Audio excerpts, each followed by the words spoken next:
Tak hanya jembatan jalan nasional akses Banda Aceh Medan di wilayah PD Jaya terputus, sejumlah akses jalan antar provinsi lumpuh akibat diterjang banjir.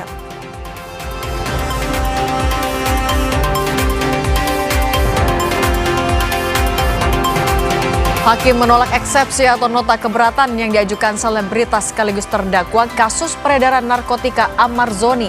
Hakim minta seluruh terdakwa dihadirkan langsung pada sidang berikutnya.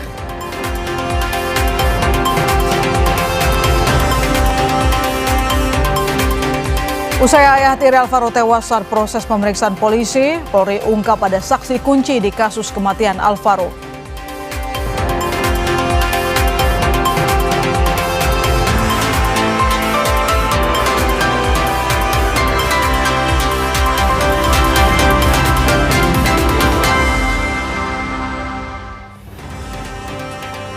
Halo, apa kabar saudara? Selamat datang di program Berita Kompas Petang hanya di Kompas TV, independen, terpercaya. Saya Cindy Permadi. Dan saya masih serta regan saudara, kita langsung ke berita pertama.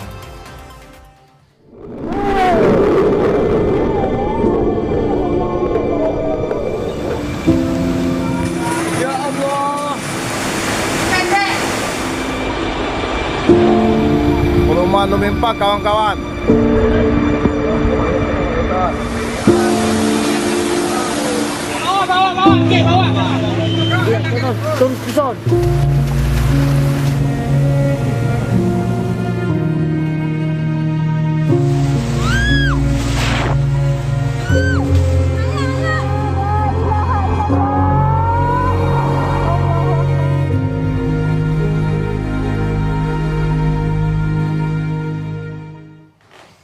Saudara, hujan deras dengan intensitas tinggi yang melanda Lok Sumawe menyebabkan belasan kampung atau desa terendam banjir.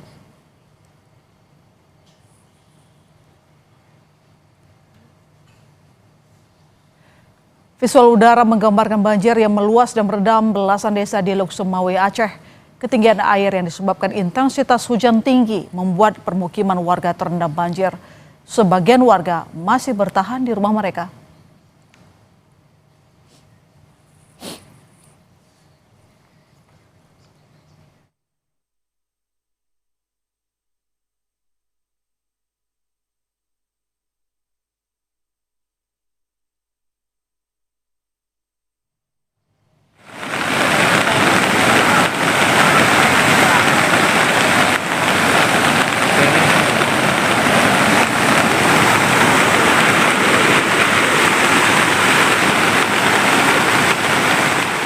Jembatan Jalan Nasional Medan Banda Aceh di Simpang 4 Morah 2 PD Jaya terputus. Akses transportasi di jalur utama Medan Banda Aceh lumpuh total.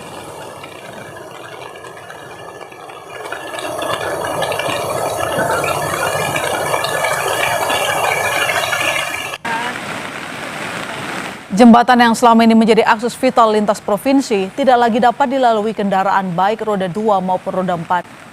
Arus transportasi di jalur utama Medan Banda Aceh terhenti total setelah jembatan di kawasan Simpang 4, Kecamatan Morah 2, Kabupaten PD Jaya dilaporkan putus pada hari ini. Warga yang hendak bepergian menuju Banda Aceh maupun Medan harus mencari jalur alternatif lainnya. Jalan lintas sudah jatuh. Kita sudah terputus total.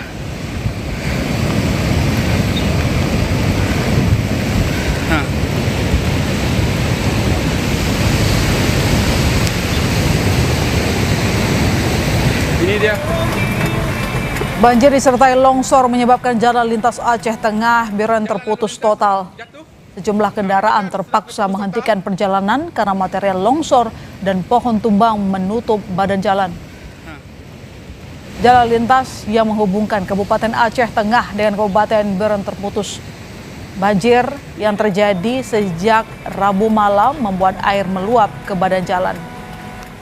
Tanah longsor dan pohon tumbang di beberapa titik membuat kendaraan tidak bisa melewati jalur ini.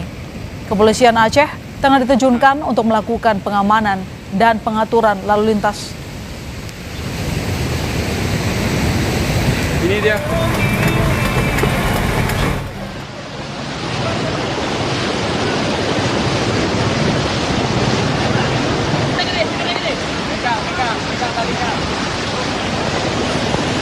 Sejak Rabu kemarin, petugas megavokasi warga di Kecamatan Leksukon, Kabupaten Aceh Utara, Aceh, dengan menggunakan tali, satu persatu warga dievakuasi dari banjir yang semakin meluas.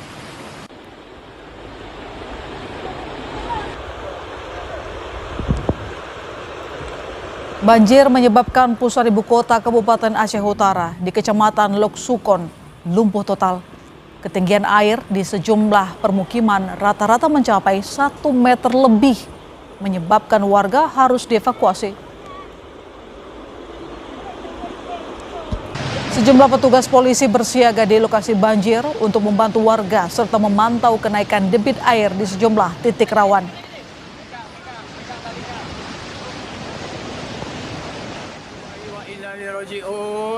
Ini kawasan Lubuk Min turun ya, di Lumin Park.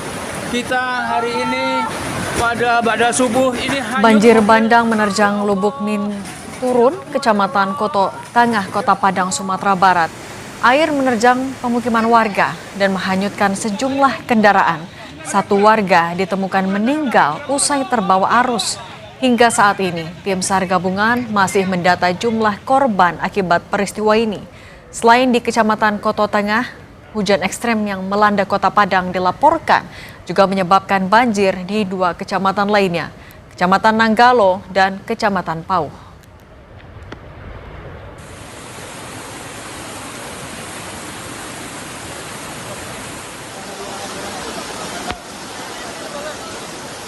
Umur setengah bayar tadi, kira-kira umur 50 ke bawah lah. Kondisi ke dalam sudah meninggal aja. Airnya kemana? Airnya tetap tinggi tadi. Ketinggian seberapa dari mana? Ya sama ada lah. Tapi kalau yang arus kencang itu kita nggak tahu. Nah, dari arus kencang itu ini kiriman nampaknya sama korban ini.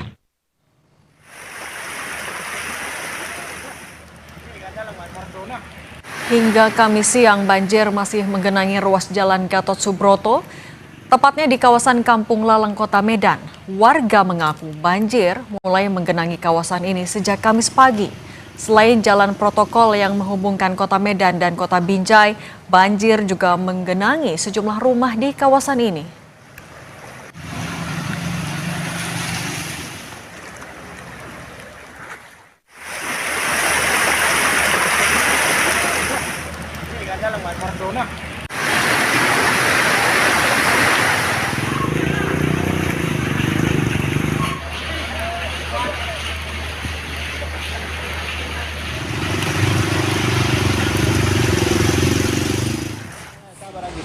pelan-pelan aja. Pelan-pelan.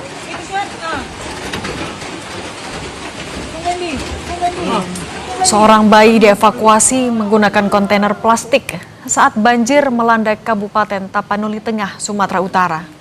Banjir yang merendam sejumlah area di Sumatera Utara mengakibatkan banyak warga harus mengungsi. Seorang bayi terpaksa dievakuasi kala banjir merendam rumahnya. Penyelamatan bayi itu dilakukan di dalam kontainer plastik oleh warga dari atas atap rumah yang kebanjiran. Banjir yang terjadi di Kecamatan Tuka, Kabupaten Tapanuli Tengah ini bahkan terus meninggi hingga air mencapai atap rumah. Banjir Tapanuli Tengah menjadi satu dari 11 kabupaten di Sumatera Utara yang terdampak bencana banjir maupun longsor. Buka dulu. Ya Allah.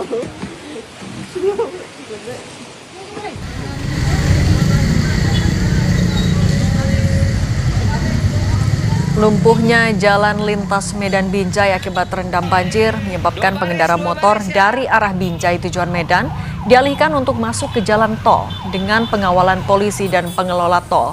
Pemotor diberikan akses masuk melalui gerbang tol Seisamayang dan diarahkan keluar melalui gerbang tol Helvetia. Ayo, hati-hati Pak. Ayo, hati-hati Pak. Ayo Pak, hati-hati Pak.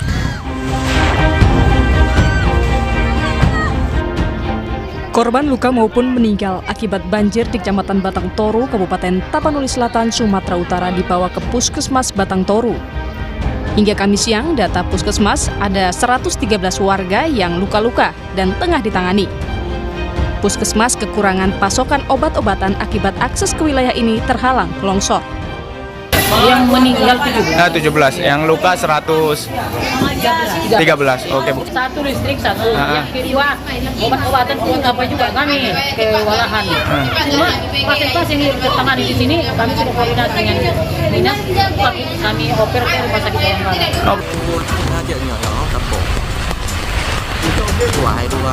Banjir juga melanda sejumlah wilayah di Kabupaten Aceh Barat.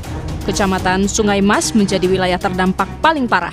Tim BPBD Aceh Barat mengevakuasi 33 keluarga ke area yang lebih aman.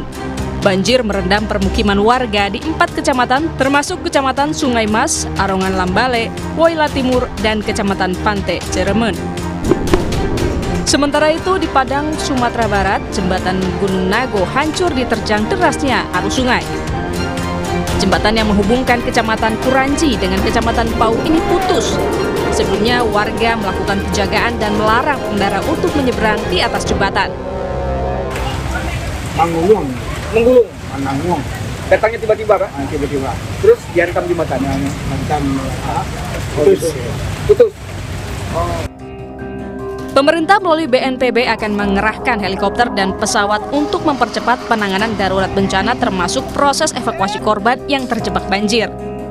BNPB sendiri ini beberapa kali menerima telepon dan permintaan untuk mengevakuasi keluarga mereka yang terdampak di Aceh sejak tadi malam.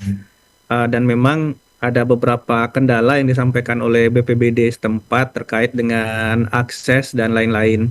Ini juga menjadi dasar sebenarnya pertimbangan kenapa kemudian Kepala BNPB memutuskan untuk membawa 4 unit satuan udara sekaligus, itu 1 heli Airbus DC-55, kemudian 3 pesawat fixed wing Caravan. Sejumlah bencana banjir dan longsor terjadi di Sumatera, mulai dari Sumatera Utara meliputi Sibolga, Tapanuli Utara, Tapanuli Tengah, dan Tapanuli Selatan, diikuti Aceh dan Padang, Sumatera Barat. Modifikasi cuaca akan dilakukan untuk menunjang percepatan evakuasi dan penyaluran bantuan. Tim Liputan, Kompas TV.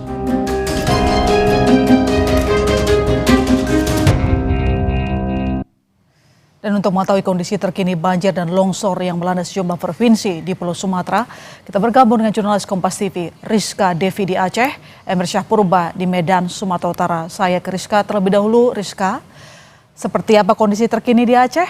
Ada berapa desa yang terdampak banjir? Ya, benar sekali, Cindy.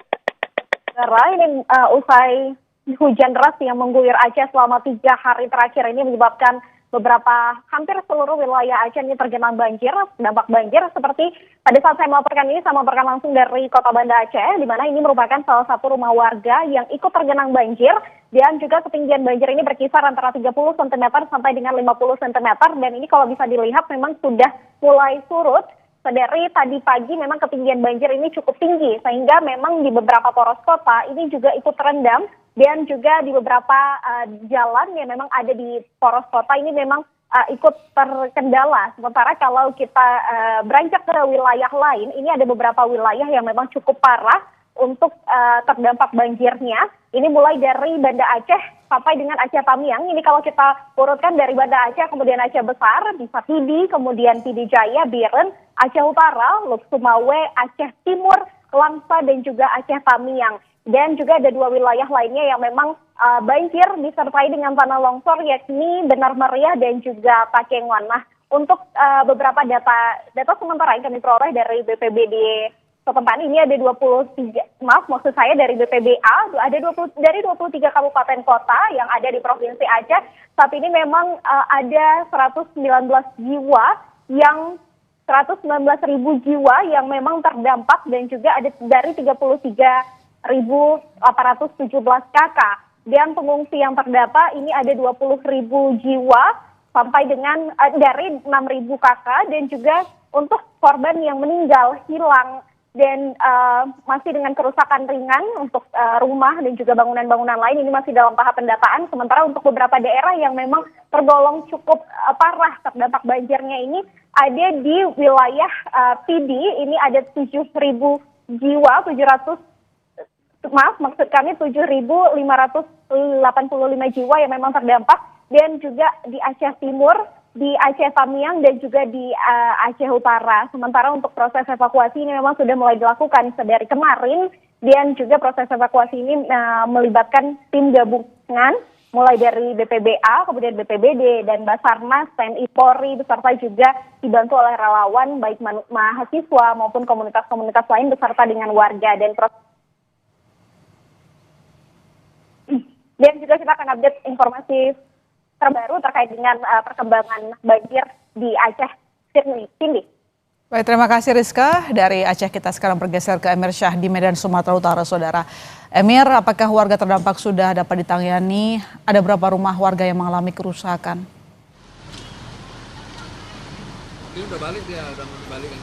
Ya, selamat petang Saudara. Sampai dengan saat ini debit air di sungai yang ada di Kota Medan masih tinggi dan sejumlah daerah di Kota Medan masih tergenang banjir. Setidaknya informasi yang saya peroleh ada 21 kecamatan yang terdampak banjir di Kota Medan, meskipun tidak setiap kelurahan yang ada di kecamatan tersebut terdampak banjir. Dan seperti di belakang saya Saudara, ini merupakan salah satu sungai yang ada di Kota Medan. Ini merupakan aliran Sungai Deli yang di seberangnya dapat Anda lihat adalah kawasan penduduk bernama Kampung Aur yang berada di Kecamatan Medan Maimun. Di sini Saudara, saya informasikan ada sekitar 100-an kepala keluarga yang terdampak akibat banjir ini. Memang Kampung Aur ini merupakan salah satu yang terparah yang terdampak banjir di Kota Medan karena memang letaknya berada persis di samping Sungai Deli. Dan untuk warga yang berada di Kampung Aur ini sendiri Saudara sudah dievakuasi tadinya, begitu juga dengan posko pengungsian yang telah didirikan oleh BPBD dan juga dapur-dapur umum yang telah disediakan untuk mengurangi beban para pengungsi. Dan juga selain merendam kawasan di Kampung Aur ini Saudara, banjir juga menggenangi sejumlah kawasan lainnya seperti di Kecamatan Medan Selayang dan juga Kecamatan Medan Sunggal yang mana banjir memiliki ketinggian yang bervariasi mulai dari 1 hingga 2 meter yang tentu mengakibatkan warga yang mengakibatkan aktivitas warga lumpuh. Begitu juga dengan ruas-ruas jalan yang tergenang Saudara, setidaknya ada beberapa ruas jalan nasional yang lumpuh total akibat banjir yang melanda Kota Medan pada hari ini, seperti jalan lintas Medan Binjai, yaitu di Jalan Gatot Subroto, dan juga jalan lintas Medan Tebing Tinggi yang berada di Jalan Sisinga Mangaraja. Informasi tadi juga Saudara, untuk di Jalan Gatot Subroto dikarenakan tingginya banjir yang menggenangi jalan sehingga para pengendara sepeda motor dialihkan untuk masuk ke tol C Semayang untuk nantinya diarahkan keluar ke tol Helvetia, karena memang sebagian ruas jalan di kawasan tersebut tidak dapat dilalui oleh pengendara. Dan hingga sampai sore ini Saudara, hujan masih terus mengguyur Kota Medan yang dikhawatirkan akan mengakibatkan debit air sungai yang ada di Kota Medan ini masih terus tinggi, dan dikhawatirkan juga debit air banjir yang menggenangi Kota Medan ini belum tampak kapan akan mengalami surut. Ya, potensi banjir masih tampak akan berlanjut. Lantas upaya penanganan yang akan dan sudah dilakukan apa saja, Emir Syah? Singkat saja. Ya, tentu Saudara, untuk penanganan sendiri dari BPBD dan juga pemerintah setempat, langkah pertama adalah mengevakuasi warga-warga yang terdampak banjir yang mana tidak bisa melakukan evakuasi mandiri. Seperti di belakang saya Kampung Aur ini Saudara, evakuasi dilakukan dengan menggunakan perahu karet. Begitu juga langkah selanjutnya adalah mendirikan posko-posko di tempat yang lebih tinggi dan lebih aman agar warga yang terdampak banjir dapat beristirahat ataupun melakukan aktivitas lainnya. Begitu juga dengan dapur-dapur umum yang untuk menyediakan pasokan makanan pengungsi. Baik, terima kasih Emir Syah dari Medan, Sumatera Utara, dan sebelumnya juga ada Rizka dari Aceh. Terima kasih rekan-rekan, selamat kembali bertugas. Kompas Petang masih akan kembali dengan informasi Majelis Hakim Pengadilan Negeri Jakarta Pusat menolak eksepsi yang diajukan selebritas sekaligus terdakwa kasus peredaran narkotika di Rutan Salemba, Ahmad Zoni.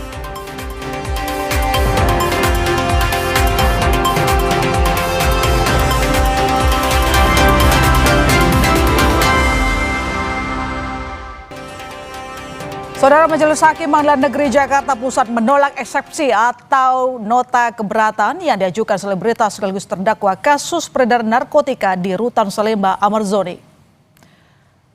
Majelis Hakim berpendapat materi keberatan para terdakwa masuk dalam pokok perkara sehingga harus dibuktikan di persidangan. Hakim memerintahkan jaksa melanjutkan perkara sehingga proses hukum tetap berlanjut. Sidang akan dilanjutkan Kamis depan. Seluruh terdakwa termasuk Ahmad Zoni diwajibkan hadir secara langsung dalam sidang pembuktian. Para terdakwa ya. Jadi Majelis Hakim berpendapat bahwa surat dakwaan sudah memenuhi syarat formil dan syarat material. Ya, mengenai kejadian perkaranya itu mesti dibuktikan dulu. Kita belum tahu apakah itu benar atau salah, kita belum tahu. Pengacara Ahmad Zoni menghormati keputusan Majelis Hakim menolak eksepsi kliennya. Kuasa hukum terdakwa Ahmad Zoni mengapresiasi permintaan hakim menghadirkan terdakwa secara langsung di Pengadilan Negeri Jakarta Pusat bukan melalui daring. Pengacara sudah siap memberikan bukti di persidangan. Cemburu Amar loh, saya terlalu. Ya itu kan memang ya eksepsi memang ya lebih banyak ke nanti ke pembuktiannya. Jadi itu kita hormatilah keputusan hakim itu. Masyarakat tidak percaya nanti keputusan ini kalau dipaksakan tidak bisa dia memberikan keterangan di depan hakim yang bebas, ya kan, tanpa ada beban psikologis dan tekanan-tekanan psikis lainnya. Saudara, polisi hari ini melakukan gelar perkara kasus kematian dosen Untak Semarang Dwinanda Linsya Levi. Gelar perkara internal dihadiri tim advokat Universitas 17 Agustus Semarang dan kuasa hukum keluarga almarhumah. Gelar perkara dilakukan setelah polisi memeriksa alat bukti dan saksi. Usai mengikuti gelar perkara, kuasa hukum almarhumah minta polisi menetapkan tersangka dalam kasus kematian Dwinanda Linsya Levi. Dua alat bukti itu akan membantu segera untuk menentukan tersangka. Karena menurut saya ini perkara yang sederhana. CCTV tidak mati. Keluar masuk kamar, keluar lagi, masuk kamar lagi sudah bisa dibaca oleh penyidik. Mau apa lagi? Ya hanya saja memang butuh alat bukti penunjang yang lain dari laboratorium forensik. Polisi terus melakukan pendalaman kasus kematian dosen Untak Semarang, Dwinanda Linsya Levi. Pemeriksaan saksi dan bukti masih dilakukan untuk mengungkap kematian dosen Untak. Polisi bilang obat yang ditemukan polisi di TKP diantaranya yakni merupakan obat asam lambung. Saat ini polisi masih menunggu hasil laboratorium forensik.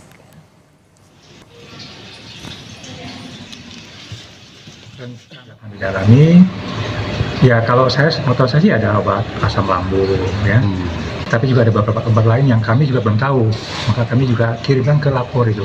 Yang bisa menentukan bahwa itu obat apa dia yang mempunyai keahlian. Pihak keluarga AKBPB, pihak keluarga almarhum ya, termasuk rumah sakit pun sedang kita lakukan. Saudara, meski ayah tiri Alvaro Kiano Nugroho tewas, polisi tidak menutup kasus penculikan disertai pembunuhan. Sebab ada satu saksi kunci berinisial G yang membantu tersangka mengangkat korban usai korban tewas dibunuh.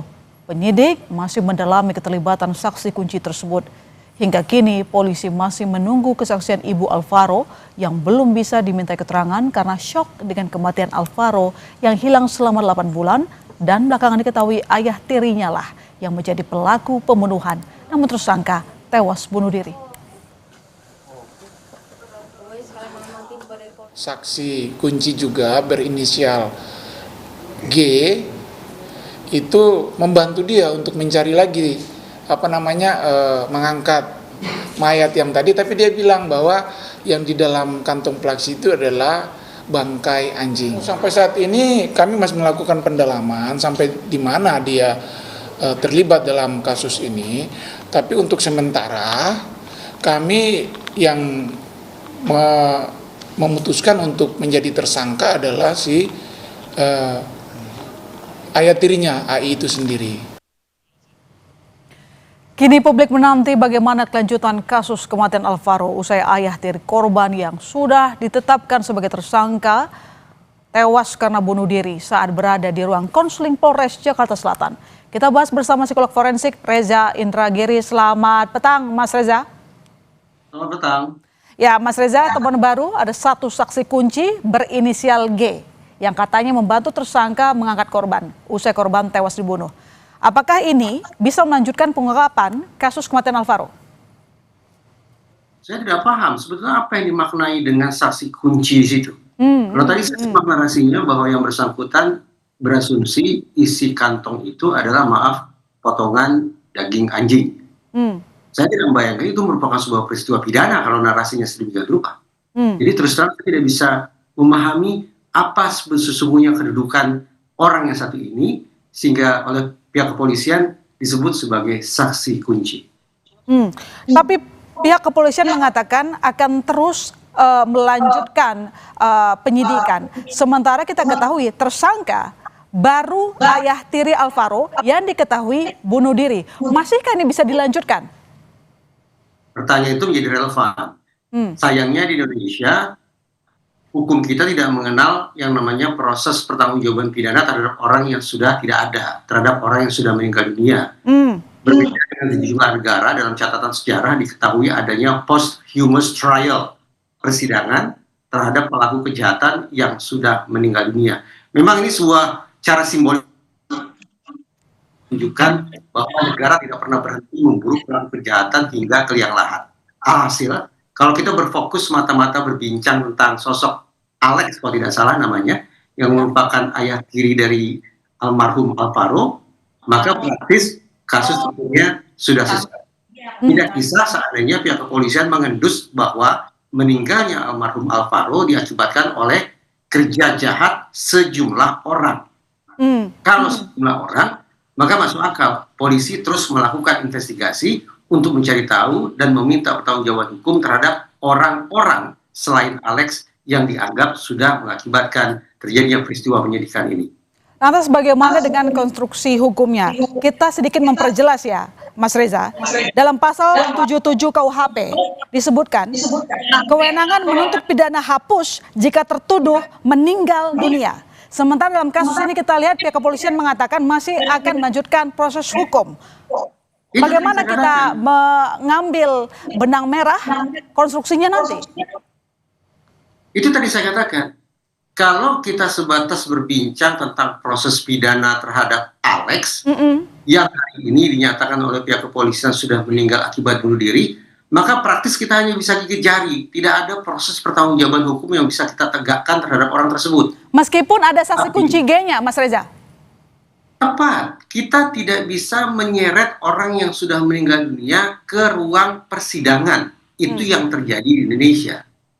Tapi kalau ternyata pembunuhan terhadap almarhum Alvaro itu diduga oleh pihak kepolisian dilakukan lebih dari satu orang, berarti merupakan kejahatan berkelompok, maka masuk akal. Bahkan memang merupakan keharusan bagi pihak kepolisian untuk melakukan investigasi lebih jauh untuk mencari tahu dan memproses hukum orang-orang selain Alex yang diduga terlibat dalam peristiwa ini. Ya, sekarang mari kita bergeser soal kasus kematian tersangka di ruang konseling Polres Jaksel, Mas Reza. Apakah ini bisa juga menjadi kasus baru? Tepat. Sehingga dalam kasus ini tanpa sengaja kita sedang berhadapan dua korban. Satu yaitu korban bernama Alvaro, satu lagi kemungkinan Alex. Apakah dia meninggal akibat perbuatan orang lain, berarti pidana, ataukah dia meninggal akibat keputusannya sendiri, tetap saja itu merupakan masalah. Walaupun mungkin sebatas masalah etik, atau bisa juga dibawa ke pidana, walaupun agak dipaksakan yaitu dengan pasal kelalaian. Tinggal lagi, seberapa jauh kita semua, wabil khusus Polri menyikapi kasus meninggalnya tahanan di kantor polisi sebagai masalah yang serius atau tidak. Mari kita bandingkan misalnya dengan otoritas hukum di Inggris. Di sana mereka membuat perhitungan per insiden kasus meninggalnya tahanan di kantor polisi Ditemukan angkanya yaitu mendatangkan kerugian sebesar 1,67 juta pound sterling. Itu per insiden. Belum termasuk sekian ribu pound sterling yang ternyata justru harus dibayar oleh pihak kepolisian kepada keluarga tahanan tersebut. Angka tersebut menunjukkan kepada kita bahwa ternyata bobot keseriusan itu bisa diangkatkan di Inggris sana. Bagaimana di Indonesia? Saya tidak tahu. Saya khawatir bahwa masih banyak kalangan yang menganggap yang namanya tahanan atau napi dianggap sebagai manusia sampah yang tidak kita pedulikan hak-haknya. Padahal kita tahu persis, tahanan, tersangka sekalipun adalah orang yang belum berproses hukum hingga final, sehingga belum bisa dinyatakan sebagai seorang pelaku kejahatan. Lantas apa bukti yang harus diberikan oleh pihak kepolisian sehingga bisa memperkuat pernyataan bahwa tersangka meninggal karena murni bunuh diri? Sudah barang tentu dibutuhkan adanya barang-barang bukti untuk memastikan bahwa yang bersangkutan meninggal akibat keputusannya sendiri. Silakan hasil otopsi kedokteran yang membuka jalan bagi itu semua. Apakah yang bersangkutan memang melakukan tindakan itu sendirian sehingga mengakibatkan cedera fatal sampai kemudian meninggal dunia, ataukah ada peran dari pihak lain bagi kematian tersebut. Baik, terima kasih Mas Reza telah bergabung di Kompas Petang. Selamat petang. Ex-Dirut ASDP Ira Puspadewi masih ditahan karena KPK beralasan belum terima SK rehabilitasi Presiden. Namun ahli hukum menyebut pembebasan tak boleh ditunda. Informasi akan kami hadirkan usai jeda.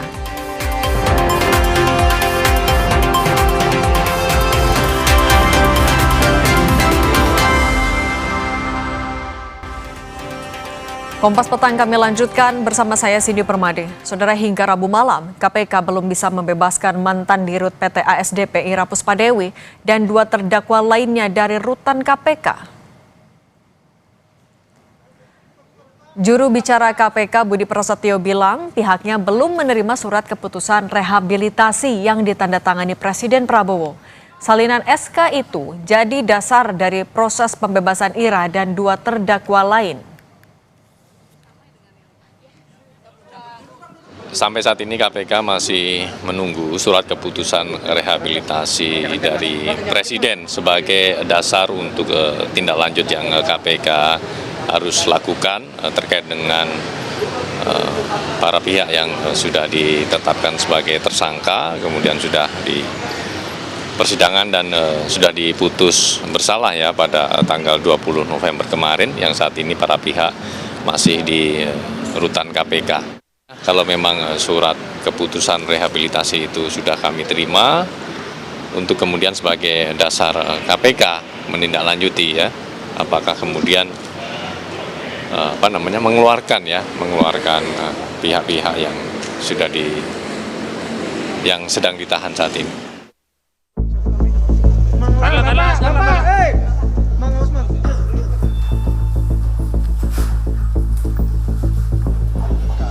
Ya namanya bisnis itu kan pasti rugi atau untung.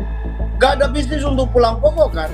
Kalau kita bisnis pulang pokok ya lembaga sosial kan.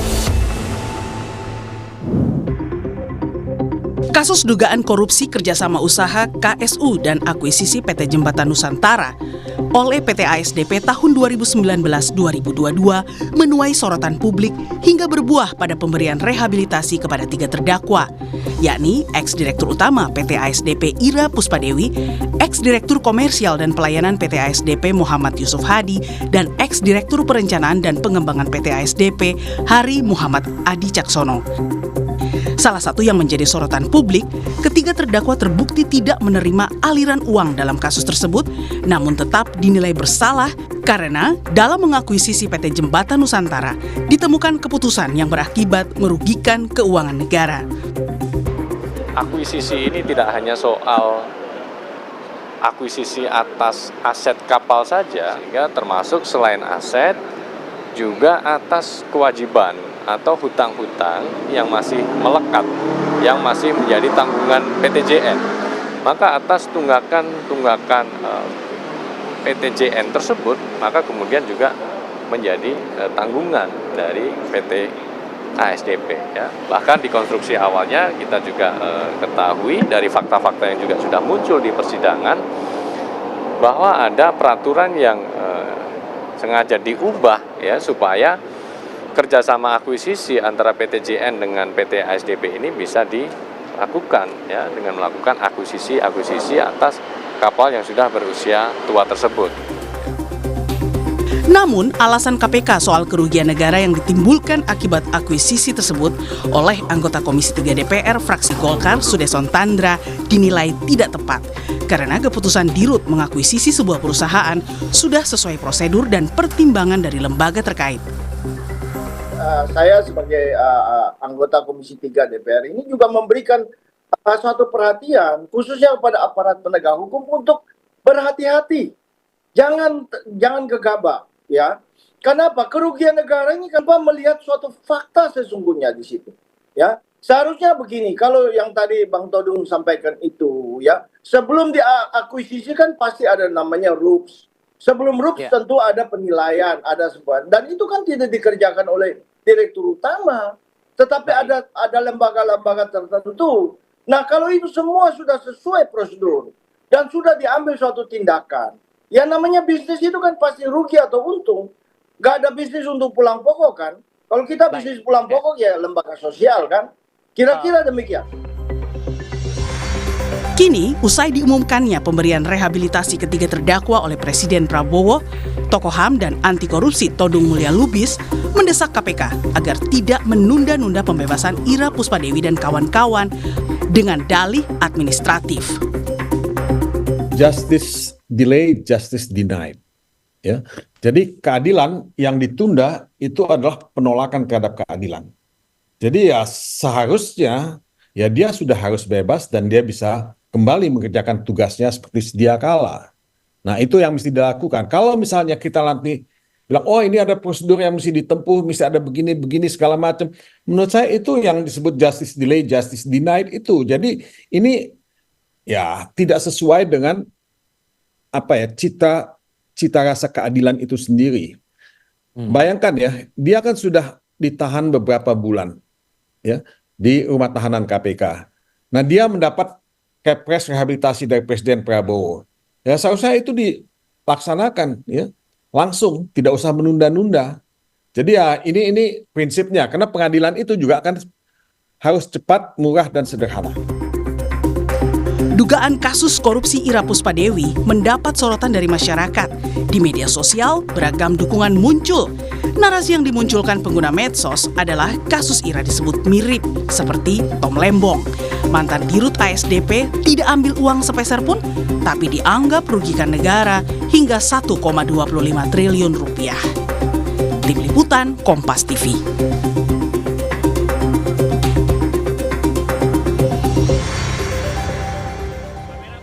KPK hingga kini belum membebaskan Ira Puspadewi dan dua rekannya karena belum menerima salinan putusan rehabilitasi dari Presiden Prabowo.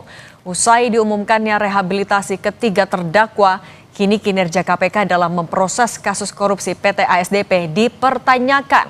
Kita bahas bersama kuasa hukum Ira Puspadewi, Gunadi Wibaksi, dan juga peneliti Pukat UGM Zainur Rohman. Selamat petang semuanya. Selamat sore. Saya ke Pak Gunadi dulu ya. Mbak Cindy. Oke, Pak Gunadi, sampai hari ini sudah ada kepastiankah kapan Bu Ira dan dua terdakwa lain akan dibebaskan KPK? Baik, sampai dengan sore ini informasi yang kami peroleh seperti tadi disampaikan bahwa belum ada surat yang diterima, surat keputusan rehabilitasi yang diterima oleh pihak KPK. Sehingga mungkin berdasarkan itu KPK belum bisa memproses pengeluaran tahanan Bu Ira dan kawan-kawan. Itu informasi yang kami peroleh sampai dengan sore ini. Demikian, Mbak Cindy. Tapi Pak Gunadi, sudah ada kabar juga kapan proses administrasinya itu sampai mana? Atau sambil menunggu SK dari Presiden itu atau dari Kemensesnek, apa proses administrasi yang juga bisa dicicil oleh kuasa hukum?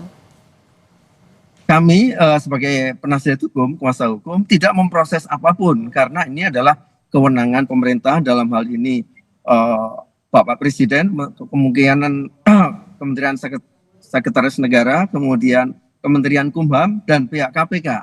Kami sebagai kuasa hukum tentu menunggu dan berharap agar proses pengeluaran itu segera dikeluarkan. Karena kalau kita lihat bersama, kita dengar bersama pengumuman resmi di pemerintah sudah beberapa hari yang lalu ya disampaikan di publik gitu. Sehingga tentu kami sebagai kuasa hukum sangat berharap bahwa itu segera bisa ditindaklanjuti dan Bu Ira dan kawan-kawan bisa segera bebas dari rumah tahanan. Demikian Mbak Cindy. Oke, kalau gitu dari kuasa hukum sifatnya menunggu. Kalau Mas Zainur mungkin bisa jelaskan juga secara singkat. Rehabilitasi yang diterima oleh Ira Puspadewi dan 2 terdakwa lain ini akan berdampak apa untuk ketiga terdakwa? Dan bagaimana menguraikan logikanya? Kalau hakim sudah menyatakan para terdakwa tidak terbukti menerima atau memperkaya diri, tapi tetap divonis karena ada kerugian yang ditimbulkan. Bagaimana menjelaskan ini semua? Ya, pertama soal administrasi ya dari Presiden. Kalau kita lihat di dalam pasal 14 Undang-Undang Dasar 1945, pemberian gerasi dan rehabilitasi itu harus mempertimbangkan pertimbangan dari Mahkamah Agung. Ya barangkali ini yang sedang diurus oleh Istana ya. Jadi memang ini merupakan kewajiban dari Presiden untuk meminta pertimbangan dari Mahkamah Agung. Jadi saya lihat ini adalah satu proses yang membutuhkan waktu, tapi mungkin tidak akan terlalu lama, pastinya akan selesai dan terdakwa bisa segera keluar dari tahanan gitu. Yang kedua soal putusannya sendiri ya, putusan pengadilan prinsip dasarnya ya, saya banyak sekali tidak sepakat dengan putusan pengadilan, tapi sudah menjadi kewajiban bagi seluruh warga negara, seluruh pihak untuk menghormati putusan pengadilan. Res judicata pro veritate habetur. Putusan pengadilan itu harus dianggap benar sampai dikoreksi oleh putusan yang lebih tinggi, misalnya melalui putusan banding atau nantinya dikasasi atau peninjauan kembali. Nah, jadi kalau kita lihat putusan majelis hakim itu berkeyakinan ya 2/1 memang bahwa para terdakwa ini terbukti melakukan tindak pidana korupsi sebagaimana didakwakan oleh JPU. Tentu bagi terdakwa dan kuasa hukumnya pasti sangat keberatan dengan putusan itu. Tapi saya ingin jelaskan sedikit kenapa kurang lebih yang menjadi pertimbangan dari majelis hakim ya. Majelis hakim tidak menganggap bahwa business judgment rule-nya itu bisa digunakan untuk kasus ini karena kan yang menjadi perdebatan ada atau tidak sih mens rea dari perbuatan administratif yang dilakukan oleh para terdakwa. Misalnya dengan mengubah keputusan direksi, kemudian akhirnya bisa melakukan kerjasama dan akhirnya berujung kepada akuisisi, kemudian bagaimana eksposur tinggi yang diperingatkan oleh divisi manajemen risiko diabaikan, kemudian bagaimana soal persetujuan komisaris juga bermasalah, juga bagaimana perbedaan ya substansi izin antara kepada komisaris dengan kepada Menteri BUMN, itu semua kemudian dianggap sebagai satu perbuatan yang menunjukkan adanya kesengajaan dari para pelaku untuk melakukan tindak pidana korupsi. Ya. Mas Zainur, tapi artinya saya akui gitu ya, kita sebenarnya sangat berharap putusan ini bisa terus diuji sampai final sehingga rakyat bisa tahu sebenarnya apa yang menjadi titik persoalan dari kasus ini dan bagaimana majelis hakim itu menilai. Itu Mas Zainur, tapi ketika konteksnya ini adalah soal bisnis judgment, tapi tidak ada mens rea-nya, tidak ada unsur memperkaya diri sendiri, menggunakan pasal tindak pidana korupsi, itu tepat tidak? Nah, jadi tindak pidana korupsi itu, bahkan kalau menurut UNCAC itu sebenarnya tidak hanya sekadar memperkaya diri atau orang lain ya. Kalau UNCAC itu mengenalnya dengan undue advantage. Undue advantage itu jenis-jenis keuntungan yang meliputi tangible dan intangible. Kalau UNCAC bahkan mengatur sejauh itu. Nah, dalam konteks hukum Indonesia, pasal 2 ayat 1 dan pasal 3 itu tidak harus menguntungkan diri sendiri, tetapi bisa saja menguntungkan orang lain. Jadi orang bisa tidak menerima keuntungan dalam bentuk apapun, tetapi dia divonis bersalah jika dia menguntungkan orang lain dengan sengaja secara melawan hukum atau menyalahgunakan kewenangan. Nah, yang harus diuji adalah apakah di dalam melakukan perbuatan yang dianggap melawan hukum atau menyalahgunakan kewenangan itu memang bertujuan untuk menguntungkan pihak lain. Nah, itu yang harus dinilai oleh majelis hakim. Jadi tidak sekadar ada perbuatan melawan hukum, tidak sekadar ada pihak lain yang diuntungkan, tetapi tujuan dari perbuatan melawan hukum dan tujuan dari menyalahgunakan kewenangan itu harus untuk menguntungkan pihak lain. Jadi kalau saya menilai ya, kan ada banyak pihak yang menyamakan kasus ini dengan kasus Tom Lembong. Saya sendiri di dalam kasus Tom Lembong saya berpendapat bahwa Tom Lembong itu unsur perbuatan melawan hukumnya terbukti. Adanya perbuatan-perbuatan yang menyalahi peraturan menteri ketika di dalam importasi itu tidak sesuai dengan prosedur. Tetapi dalam kasus Tim Lembong yang saya tidak lihat adalah tujuan Tom Lembong melakukan perbuatan itu untuk menguntungkan pihak lain. Kalau soal pihak lain ada yang diuntungkan, ya namanya orang bisnis wajar ada yang diuntungkan. Tetapi apakah perbuatan Tom Lembong itu memang bertujuan untuk menguntungkan pihak lain secara hukum? Nah, dalam kasus ini sebenarnya apa ya?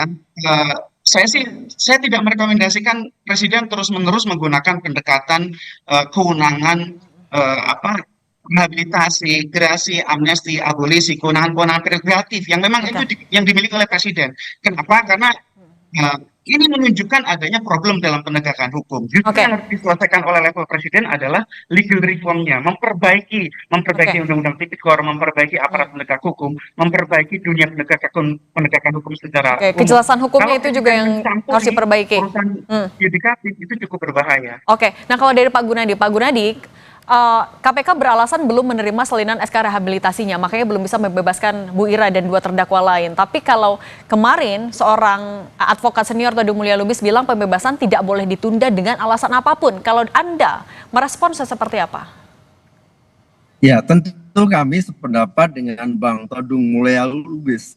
Karena begitu rehabilitasi ini sudah diumumkan dan pengertian atau makna dari rehabilitasi adalah suatu pemulihan hak-hak dan kewajiban hak dari para terdakwa dikembalikan seperti keadaan semula, seolah tidak pernah terjadi peristiwa pidana ini. Maka dengan demikian, begitu pengumuman ini disampaikan kepada publik, maka semua pihak yang terkait harus merespon, harus menindaklanjuti. Itu tentu yang kami pahami dan kami harapkan. Namun sebagai kuasa hukum tentu kami harus tetap menghormati semua fungsi-fungsi di pemerintahan dan menunggu serta berharap bahwa semua yang akan dilakukan oleh masing-masing instansi tadi bisa segera dilakukan dan Bu Ira saya segera bisa keluar dari rumah tahanan. Dan Mbak Cindy, apakah saya boleh menanggapi keterangan dari Pak Zainul tadi? Singkat saja Pak Gunadi. Baik. Yang paling ideal untuk menanggapi perjalanan perkara ini adalah mereka ya, Majelis Hakim, penuntut umum, kami selaku penasihat hukum yang tahu dengan persis bagaimana perkara ini diperiksa di persidangan. Jadi ada beberapa isu, memang ada 10 dugaan perbuatan melawan hukum yang disampaikan oleh penuntut umum. Namun satu persatu kami berikan tanggapan, baik itu fakta maupun data. Bahkan kita uji bersama di persidangan. Kalau tadi dikatakan bahwa belum ada persetujuan atau rekomendasi dari Dewan Komisaris maupun pemegang saham, itu di persidangan terungkap semua telah dibuktikan ada. Demikian, itu dan 9 yang lainnya itu kita buktikan semua, sehingga baik Majelis Hakim, penuntut umum, kami juga bisa melihat bersama. Bahkan pengunjung persidangan pun menyaksikan bersama, bukti-bukti itu dibaca bersama. Itu diyakini sudah jadi fakta persidangan ya Pak Gunadi. Betul. Baik Satu Pak. lagi. Baik Pak Gunadi. Baik, kami sudah tangkap, mohon maaf. Baik Pak Gunadi, kuasa hukum Bu Ira dan juga Zainur Rohman, peneliti Pukat UGM, terima kasih sudah berbagi bersama kami di Kompas Petang. Sehat selalu semuanya Pak. Baik, terima kasih. Saudara, banjir bandang menerjang Lubuk Minturun, Kecamatan Koto Tangah, Kota Padang, Sumatera Barat. Air menerjang pemukiman warga dan menghanyutkan sejumlah kendaraan. Informasinya sesaat lagi.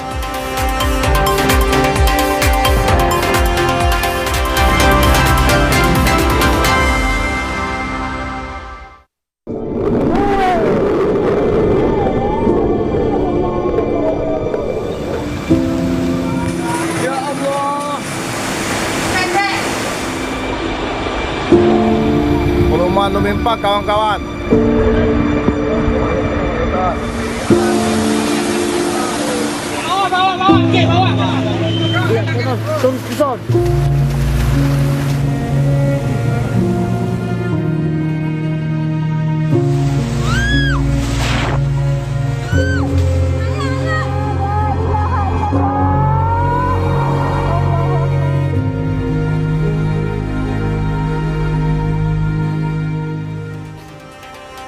Saudara, banjir bandang menerjang Lubuk Minturun, Kecamatan Koto Tangah, Kota Padang, Sumatera Barat.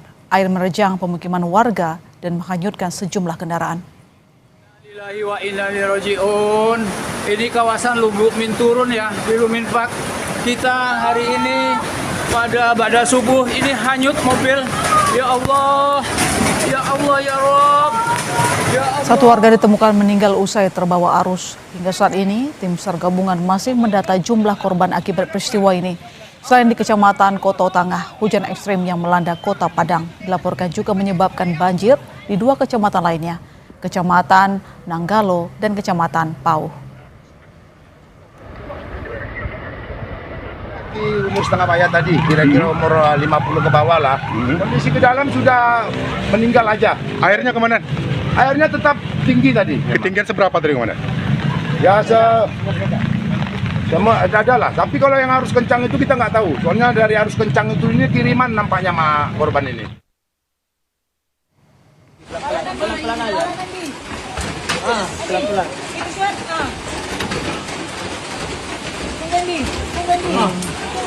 Buka dulu. Seorang bayi dievakuasi menggunakan kontainer plastik saat banjir melanda Kabupaten Tapanuli Tengah, Sumatera Utara. Banjir yang merendam sejumlah area di Sumatera Utara mengakibatkan banyak warga harus mengungsi. Seorang bayi terpaksa dievakuasi kala banjir merendam rumahnya. Penyelamatan bayi itu dilakukan di dalam kontainer plastik oleh warga dari atap rumah yang kebanjiran. Banjir yang terjadi di Kecamatan Tuka, Kabupaten Tapanuli Tengah ini bahkan terus meninggi hingga air mencapai atap rumah. Banjir Tapanuli Tengah menjadi satu dari 11 kabupaten di Sumatera Utara yang terdampak bencana banjir maupun longsor. Informasi terkini dari banjir bandang di Sumatera Barat, kita tanyakan jurnalis Kompas TV Rio Johannes. Rio, bagaimana pantauan terbaru dari banjir bandang di Sumatera Barat? Ya, Ilona dan juga saudara, memang untuk di daerah Provinsi Sumatera Barat, bencana hidrometeorologi yang menyebabkan cuaca buruk ini terjadi banjir bandang itu di Kabupaten Agam, di Kota Padang, dan juga di Kabupaten Tanah Datar. Pada hari ini ya, pada hari Kamis ini itu terjadi 3 peristiwa di 3 kabupaten. Dan untuk sampai saat ini hingga siang tadi itu dari data BPBD Provinsi Sumatera Barat yang data terupdate itu tercatat ada 9 korban jiwa dengan rincian 1 orang di Kabupaten Pasaman Barat, 3 orang di Kabupaten Agam, dan 5 orang itu di Kota Padang. Di Kota Padang sendiri memang daerah terdampak terparah itu ada di Kecamatan Koto Tangah. Terjadi banjir bandang di daerah Lubuk Binturun pada tadi pagi, dan evakuasi sudah dilakukan oleh tim SAR gabungan di lapangan hingga tadi siang. Itu sudah berhasil menemukan 5 korban, dan 5 korban ini sudah dibawa ke Rumah Sakit Bayangkara Padang untuk proses identifikasi. Dan di sini pihak kepolisian menghimbau kepada warga masyarakat yang merasa kehilangan pihak keluarga untuk bisa datang ke Rumah Sakit Bayangkara Padang untuk mempercepat proses identifikasi korban. Demikian, Ilona. Ya, sampai sejauh ini bagaimana proses penanganan terhadap terdampak banjir, korban terdampak banjir? Singkat saja. Penanganan memang sejauh ini pihak pemerintah kabupaten kota itu masih fokus untuk melakukan evakuasi warga, dan untuk di Kota Padang sendiri di daerah Batu Busuk, itu daerah Kecamatan Pauh, itu saat ini warga sudah diungsikan untuk sementara waktu di bangunan sekolah SMP 24 Pauh. Baik, Rio Johannes melaporkan langsung dari Padang, Sumatera Barat. Terima kasih Rio, selamat kembali bertugas. Badan Nasional Penanggulangan Bencana atau BNPB masih mendata jumlah korban jiwa bencana banjir dan longsor akibat cuaca ekstrim di 3 provinsi, Sumatera Barat, Sumatera Utara, dan Aceh.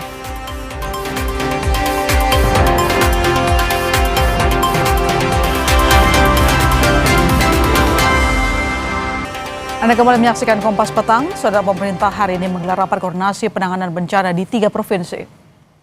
Usai rapat koordinasi, Menteri Koordinator PMK Pratikno bilang, Presiden Prabowo Subianto telah menginstruksikan agar penanganan bencana dilakukan secara serius. Selain memastikan penanganan bencana, kata Pratikno, pemerintah juga menyiapkan pemulihan pasca bencana. Adalah Pak Presiden Prabowo sudah perintahkan kepada kami untuk serius menangani bencana untuk penanganan tanggap darurat ini. Dan di saat yang sama, di saat kita melakukan tanggap darurat, tapi di saat yang sama kita juga menyiapkan pasca daruratnya nanti untuk pemulihan masyarakat, karena ini kan infrastruktur harus juga segera pulih.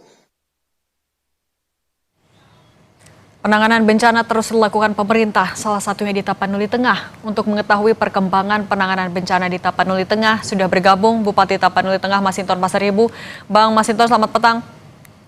Ya, selamat petang, Mbak Cindy. Bang Masinton, tadi kan Anda ikut rapat juga sama BNPB. Poin prioritas yang akan dilakukan dalam waktu dekat ini bagaimana penanganannya? Ya, tadi rapat koordinasi di kantor aula Kantor Bupati Tapanuli Utara. Rapat koordinasi tadi dipimpin langsung oleh Bapak Letnan Jenderal Suharyanto.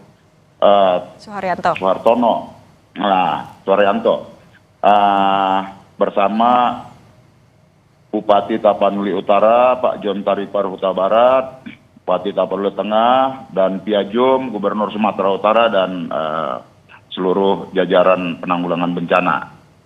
Jadi penanganannya, karena sekarang itu akses ke Tapanuli Tengah itu terputus, Mbak. Terputus via darat, terputus dari jalur Tarutung, Tapanuli Utara, karena itu ada 57 titik daerah longsoran yang menutup badan jalan. Dan dari Tapanuli Selatan juga, dari Batang Toru, Tapanuli Selatan ke Tapanuli Tengah juga terputus, jembatan banyak terputus. Dan kemudian akses dari Pakat Humbang Hasundutan menuju Tapanuli Tengah, Barus Tapanuli Tengah juga terputus karena longsoran. Nah, kemarin kami, saya dan Bupati Tapanuli Utara, Pak Jontari Parhuta Barat, kami meninjau lokasi titik-titik longsoran membawa alat berat. Nah, namun kondisinya sekarang sedang ditanganin pembersihan di ruas-ruas jalan dari Tarutung menuju Sibolga, Tapanuli Tengah. Dan dilaporkan juga dari warga ada korban 21 korban jiwa meninggal dunia di Desa Sibalanga, Kecamatan Adian Koting, Tapanuli Utara, yang sampai saat ini belum terevakuasi, persis di perbatasan Tapanuli Utara dan Tapanuli Tengah. Nah, evakuasinya akan seperti apa, Bang Masinton? Kondisinya, kondisi jalan tidak bisa dilalui melalui kendaraan, kecuali jalan kaki. Saya tadi malam juga sudah jalan kaki satu malam, dari arah Tarutung sampai ke Adian Koting dan meneruskan hingga ke Tapanuli Tengah. Di perbatasan Tapanuli Utara dan Tapanuli Tengah kondisinya memprihatinkan karena banyaknya titik-titik longsoran yang meluas dan itu menutup badan jalan semuanya, gitu Mbak. Bang Masinton, artinya untuk evakuasi juga masih terkendala karena akses tertutup? Akses tertutup sama sekali. Jadi proses evakuasi terhadap korban longsoran di Adian Koting, Desa Sibalanga juga belum bisa dilakukan. Kalau untuk warga yang di sana sendiri bagaimana untuk evakuasinya nanti? Nah, warga dievakuasi sekarang itu di beberapa titik-titik pengungsian. Di balai-balai desa, kantor-kantor desa, dan juga di kantor bupati. Jaringan telekomunikasi putus atau sudah bisa lancar, Bang? Jaringan telekomunikasi praktis terputus. Akses internet terputus, yang ada tinggal Starlink. Akses satu-satunya, namun itu juga sangat terbatas. Begitu Mbak. Nah, sore ini selesai rapat dengan BNPB, rencana kami dari Silangit sini akan ke Bandara Pinang Sori Tapanuli Tengah. Tetapi karena kendala cuaca, penerbangan tidak bisa. Maka besok pagi mudah-mudahan cuaca sudah membaik, jam 7 pagi rencana kami bisa terbang ke Pinang Sori Tapanuli Tengah.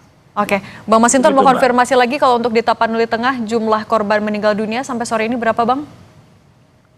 Jumlah korban yang teridentifikasi di wilayah Tapanuli Tengah dan ini masih berjalan terus pendataan, sementara ada 8, tetapi kami belum karena kesulitan akses, baik komunikasi dan juga akses jalan yang terputus-putus, kami belum dapat kondisi real sesungguhnya karena beberapa desa kecamatan itu tadi juga baru mengalami banjir bandang di daerah Kecamatan Sorkam akibat luapan dari Aek Sibundong.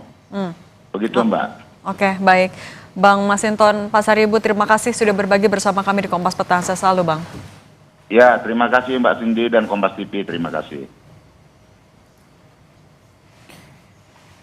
Saudara jangan kemana-mana, Kompas Petang masih akan segera kembali.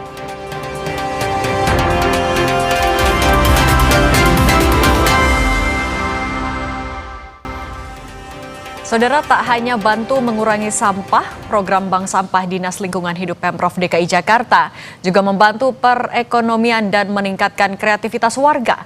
Selain orang tua, program ini juga diminati anak muda. Sampah plastik ini mungkin terlihat sepele dan tak bernilai bagi sebagian orang. Namun di tangan warga RW 3 Joglo Kembangan Jakarta Barat, sampah plastik bisa jadi sumber penghasilan tambahan. Dengan edukasi dan perjuangan belasan tahun yang dilakukan Pemprov DKI Jakarta dan pengurus bank sampah, warga secara mandiri memilah sampah yang akan dibuang. Proses ini membantu memudahkan pengelola bank sampah dalam menyortir sampah. Hasil menjual limbah bekas ini, warga mendapatkan penghasilan tambahan hingga jutaan rupiah. Tidak hanya untuk mencukupi kebutuhan sehari-hari, hasil penjualan sampah juga digunakan untuk memperbaiki dan membangun fasilitas warga seperti posyandu dan taman. Botol plastik atau yang lain-lain itu kan nilai ekonomis, jadi tergeraklah untuk membuat bank sampah itu, dan pada akhirnya warga juga tahu memilah sampah dari rumah, jadi mana yang nilai ekonomis dan tidak itu, jadi dan mereka senang dengan adanya bank sampah itu sih, karena ada penghasilan dari situ buat menambah-nambah. Bank sampah di Joglo Jakarta Barat tak hanya diikuti ibu rumah tangga. Bank sampah juga menarik minat sejumlah anak muda. Jadi ada dapat teman tambahan penghasilan. Jadinya pengen diambil buat dia, karena ada nilai ekonomisnya, mau dikumpulin dari setor ke bank sampah. Data Dinas Lingkungan Hidup DKI Jakarta menunjukkan ada 2.330 bank sampah yang aktif di Jakarta.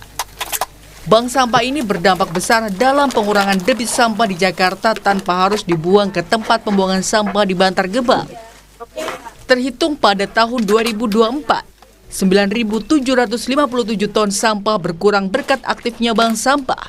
Kita harapkan bisa menjadi tempat sarana edukasi masyarakat di sekitarnya dalam hal pengurangan sampah, dan juga melalui prinsip 3R, reduce, reuse, recycle. Edukasi tersebut diharapkan juga mampu merubah perilaku masyarakat di sekitar untuk merubah perilakunya dan yang bertujuan untuk menyadari manfaat dari pengelolaan sampah tersebut. Keberadaan bank sampah memberikan dampak positif baik dari segi kesehatan lingkungan maupun ekonomi warga. Program bank sampah ini diharapkan terus berkembang dan diminati warga. Prasetyo, Kompas TV, Jakarta. Saudara, Badan Nasional Penanggulangan Bencana BNPB masih mendata jumlah korban jiwa bencana banjir dan longsor akibat cuaca ekstrim di 3 provinsi, Sumatera Barat, Sumatera Utara, dan Aceh.